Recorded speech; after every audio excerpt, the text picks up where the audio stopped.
500 Russians are still trapped in a cauldron in Vovchansk, and some are already surrendering. According to the informations we are talking about, at least 400 soldiers stuck in the aggregate plant in Vovchansk. Some have started to come out with their hands up. It is expected that the rest will not last long. There are many wounded inside. And Ukraine is using a lot of hammer guide bombs in Vovchansk, report Russian bloggers. Still waiting if the maneuver in Kharkiv is a genius general staff plan, they say, on Vochansk. In the Kharkiv direction, one of the most intense battles of the SMO takes place, which can be compared with Bakhmut and Avdiivka.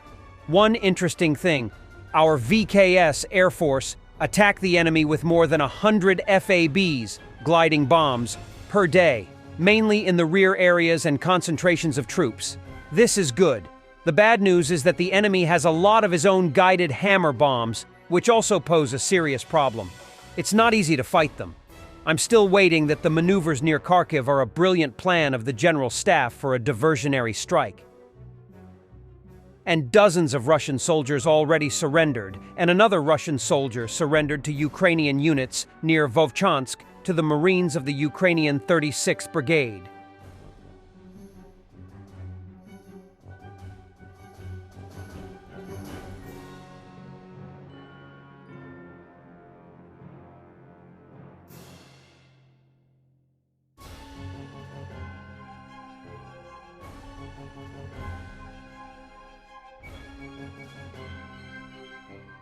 There are strange details and inconsistencies with the Russian official version of what happened in Rostov prison.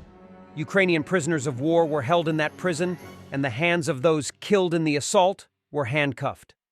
The prisoners who took hostages in pre-trial detention center number 1 were killed during the storming, Russian Federal Penitentiary Service says. 2 of them were handcuffed. Olga Romanova, founder of the Russia Behind Bars Foundation, shared about the oddities and inconsistencies in the case. The capture took place at night, Romanova says. They somehow simultaneously freed themselves from several cells. The cellmates did not raise the alarm. They had communication, they had mobile phones. On Sunday night, for some reason, a high-ranking Chief Lieutenant Colonel Alexander Bogma, head of the operational department of the Regional Federal Penitentiary Service, was in the detention center. He became one of the hostages. Bogma doesn't even work there. What was he doing in the pretrial detention center during a weekend night? Ukrainian prisoners of war are held in pretrial detention center 1. Some of them are also accused on terrorist articles. I wouldn't be surprised if a Ukrainian trace is found in the ISIS riot by tonight, as it was after the terrorist attack in Crocus City Hall. I would not be surprised if some of the survivors of the storming were killed. TASS, citing the authorities, has already reported that the hostage-taking had been prepared for months and could have been coordinated from outside.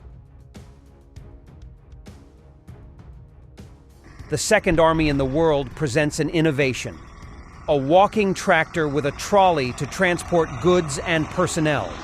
Полный пиздец. Блять, на передовой нахуй. Ебаши на мотоблоках. Сейчас покажу.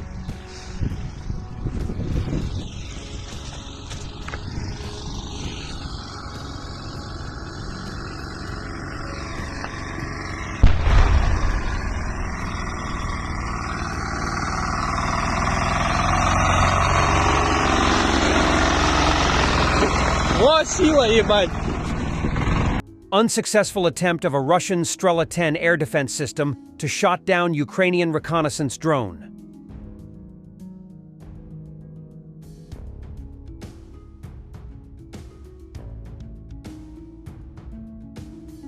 Russian BMP-2M infantry fighting vehicles equipped with the updated Berezhak combat suit have reportedly been placed at several key locations along the coast in Crimea, with footage having been recently released showing the destruction of at least 3 Ukrainian one-way surface attack drones by a BMP-2M using 9M133 Kornet anti-tank guided missiles.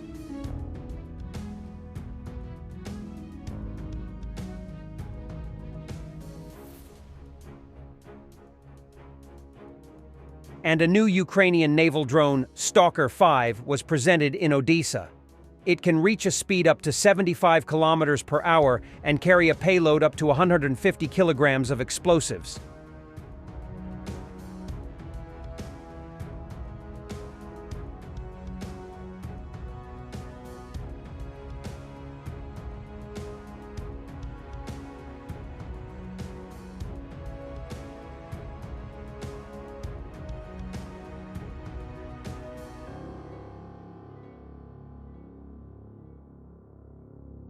In Russia, there are multiple explosions at an electric substation in Maganak, Kemerovo region.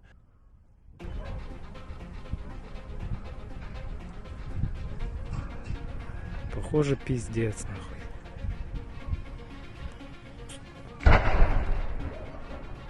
Четвертый.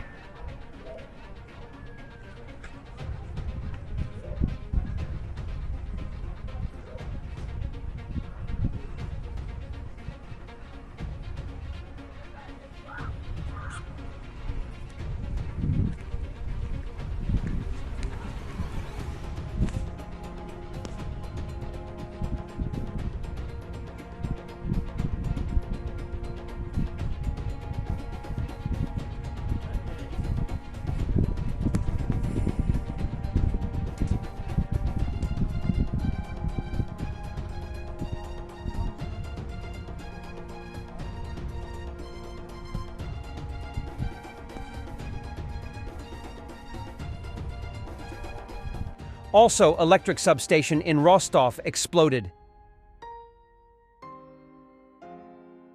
This is the mighty Kazan nuclear submarine, Russia's latest and greatest weapon, visiting Cuba.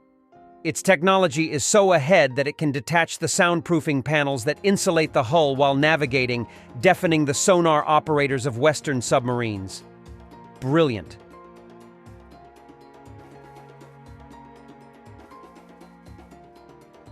Lukashenko wondered why most of the corrupt officials are Jews. Lukashenko says he's not anti-Semite and goes on an anti-Semite rant. Привлечены на сегодня 30 человек. Вот 30 человек перечислены. Вы меня извините, я не антисемит, но больше половины евреев. Это что, они у нас особое привилегированное положение занимают, что они воруют и не думают о своем будущем? Thanks for watching, and don't forget to subscribe. Also, if you want to support Warthog Defense, please become our member and get early access to new videos, exclusive members-only videos, and become administrator in comment section. The membership link is in the description. Rescues every day. We had a guy last week, it's 6 rescues in 6 days. You know, he's doing the job every day.